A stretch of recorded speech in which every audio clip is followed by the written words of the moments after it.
जय जगन्नाथ। जीएसटी परिवर्तन चाषी को मिल बड़ लाभ सस्ता है चाष उपकरण। ता पूर्व आम चैनल को जब नुआ आसी तेज लाइक सब्सक्राइब निश्चित कर दिंतु।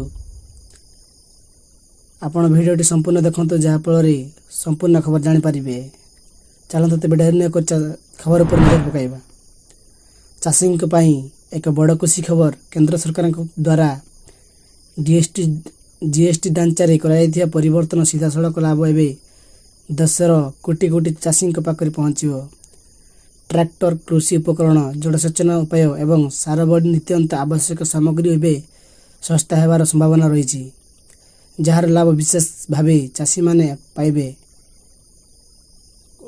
जीएसटी परिवर्तन पर जीएसटी परिषदर 56तम बैठक पूर्व कृषि क्षेत्र सहित जड़ित अनेक सामग्री उपर टिकस एक बड़ ह्रास होबारे बोली सूचना मिली। चाषी बड़ बोझ कम जदि देखा पर्यंत चाषी मान ट्रैक्टर एवं संपूर्ण उपकरण किणवा समय भारी जीएसटी देवाक पड़ूला, किंतु नुआ प्रस्ताव अनुजाई एवं ट्रैक्टर उपकरण केवल 5% जीएसटी लगी हेब। केवल एतिकी नुहे, बिहन, ड्रिल, थ्रेसर, हार एवं अन्य उपकरण उपरे मध्य टिकस हार कमिबार संभावना रही। जलसेचन उपकरण मध्य 5% जीएसटी लागू करिवार प्रतिश्रुति रही। यह चाषी को पुंजी खर्च ह्रास करने एवं चाषी मान को आश्वस्ति प्रदान करियो। टिकस ह्रास कर केंद्र सरकार एवं सारा शिल्प सहित जड़ित एक प्रमुख दाबी उपर विचार करछंती। क्या भारतीय पेट्रोलियम एसोसिएशन FAI एल्युमिनियम एवं सल्फ्यूरिक एसिड्स उपर जीएसटी 18% रु 5% को ह्रास करने को सरकार को अनुरोध करछंती।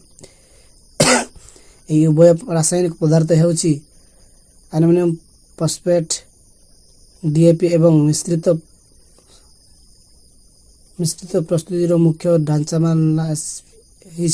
जितेबले प्रस्तुत सार उपर केवल 5% जीएसटी थाए, तेज से इनपुट अर्थात कंचामाल उपर 18% जीएसटी आर्थिक असंतुष्ट सृष्टि करिवो। यह कंपनी को खर्च वृद्धि करे एवं शेष में यही बोझ चाषी उपर पड़े।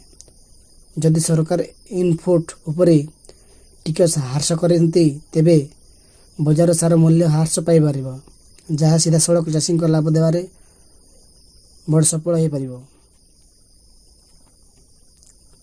धन्यवाद। यहीपरि वीडियो पाइबापी देश विदेश एवं आंचलिक खबर पाइबापी आम शेयर ओडिशा चैनल को निश्चित भाव में सब्सक्राइब कर दिंतु और लाइक कर दिंतु।